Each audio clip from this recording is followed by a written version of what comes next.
Bismillahirrahmanirrahim. Assalamualaikum warahmatullahi wabarakatuh. Baiklah, di sini kita akan melanjutkan diskusi kita dari pertemuan sebelumnya, yaitunya mengenai fotosintesis. Nah, karena pertemuan sebelumnya kita sudah membahas apa itu fotosintesis, apa itu reaksi gelap, apa itu reaksi terang. Nah, sekarang kita akan membahas mengenai tumbuhan C3, tumbuhan C4, serta tumbuhan CAP beserta tahap-tahap fotosintesis. Nah, sebelum kita masuk ke dalam materi kita pada pertemuan kali ini, maka izinkan saya memperkenalkan diri beserta rekan-rekan saya. Yang pertama yaitu saya sendiri, Deza Bedriani, sebagai moderator. Yang kedua, Debbie Yuswanti Putri sebagai pemateri pertama. Yang ketiga yaitunya Desi Susilawati sebagai pemateri kedua. Novita Hasibuan sebagai pemateri ketiga, serta Revi Febriani sebagai pemateri keempat. Nah, baiklah, tanpa memanjangkan kata-kata pembukaan, marilah kita dengarkan penjelasan dari para pemateri kita. Kepada mereka dipersilakan. Warahmatullahi wabarakatuh. Perkenalkan, nama saya Debbie Yuswanti Putri, NPM 19010005. Di sini saya ingin menjelaskan yaitu tumbuhan C3, C4, dan CAM. C3, C4, dan CAM adalah tiga proses berbeda yang digunakan tanaman untuk mengikat karbon selama proses fotosintesis. Berikutnya, tanaman C3. Jalur C3 mendapatkan namanya dari molekul pertama yang diproduksi dalam siklus yang disebut asam 3 fosfogliserat. Sekitar 85% tanaman di bumi menggunakan jalur C3 untuk menfiksasi karbon melalui siklus Calvin. Enzim Rubisco atau ribulosa bifosfat karboksilasi atau oksigenasi menyebabkan reaksi oksidasi di mana sebagian energi yang digunakan dalam fotosintesis hilang dalam proses yang dikenal sebagai fotorespirasi.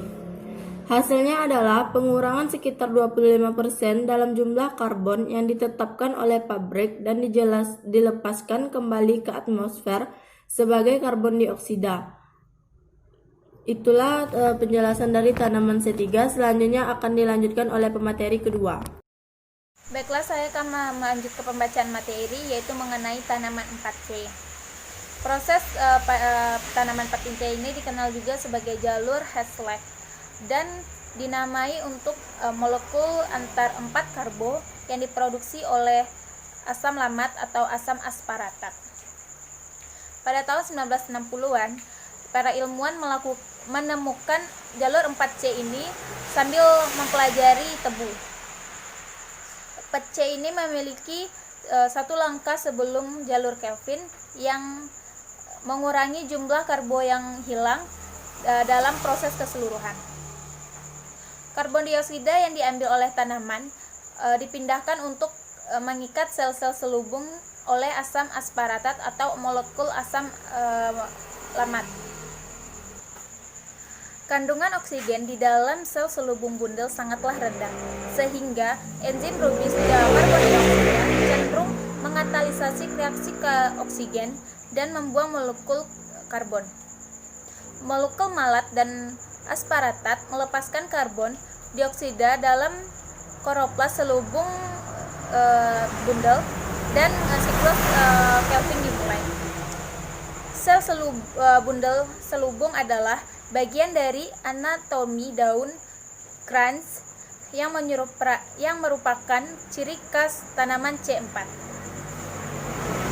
Sekitar 3% atau 7.600 spesies tanaman menggunakan jalur 4C dan sekitar 85% diantaranya adalah angiosperma atau tanaman berbunga.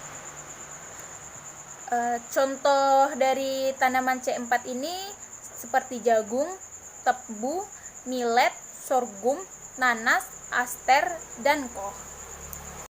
Di sini saya akan menjelaskan materi selanjutnya yaitu tentang tanaman CAM.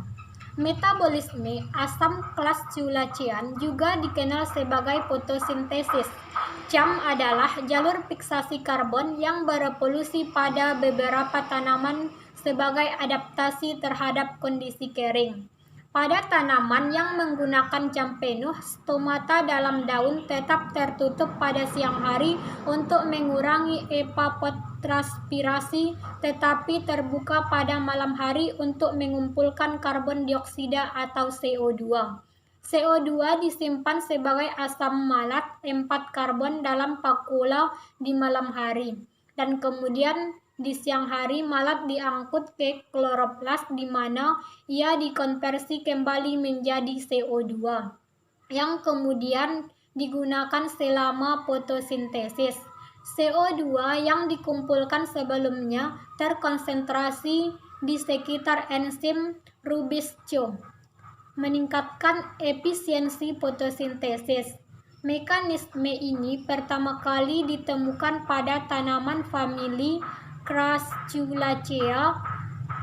CAM adalah adaptasi untuk meningkatkan efisiensi dalam penggunaan air dan biasanya ditemukan pada tanaman yang tumbuh dalam kondisi kering. Akan menjelaskan materi tentang faktor-faktor yang mempengaruhi fotosintesis, yaitunya faktor internal atau genetik. Faktor yang pertama ialah faktor internal, di mana faktor ini berasal dari tumbuhan sendiri. Maksudnya adalah jenis tumbuhan berbeda-beda, walaupun lingkungan tempat hidupnya sama, maka reaksi fotosintesisnya akan berbeda. Faktor tersebut bisa dikatakan sebagai faktor hereditas atau keturunan, karena ditemukan pada beberapa jenis tumbuhan ada yang tidak bisa membentuk klorofil atau albino, di mana klorofil ini sangat berpengaruh pada proses fotosintesis namun malah nggak punya.